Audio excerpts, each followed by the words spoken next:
আজকে একটা আনন্দঘন পরিবেশে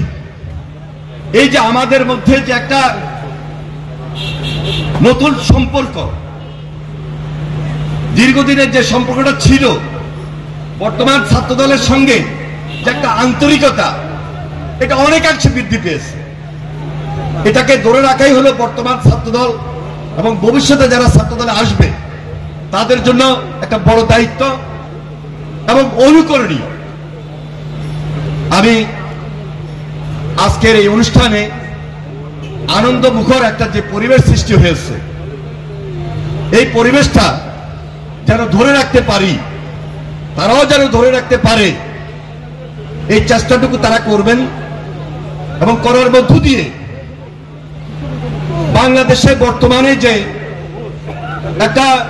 গভীর চক্রান্ত চলছে, গণতন্ত্রকে নস্যাৎ করে দেওয়া, ভোটের অধিকারটা যেন প্রতিষ্ঠিত না হতে পারে, এই যে চক্রান্ত, এই যে ষড়যন্ত্র, এই যে বিএনপির বিরুদ্ধে অপপ্রচার, সবকিছু মিলে তার মোকাবেলা করার জন্য আমি মনে করি সবচেয়ে উত্তম জায়গা হলো, বলিষ্ঠ কথার স্থান হলো এই সাবেক এবং বর্তমান জাতীয়তাবাদী ছাত্র দলের সকল পর্যায়ের নেতৃবৃন্দ।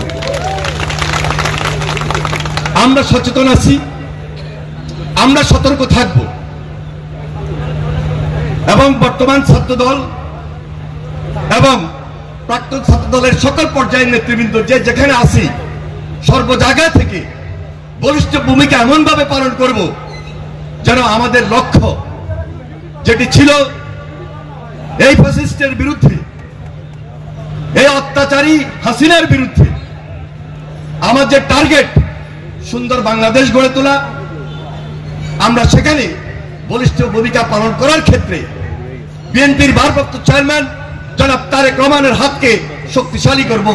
এবং ওনার নেতৃত্বে এই বাংলাদেশে একটা স্থায়ী সত্যিকারের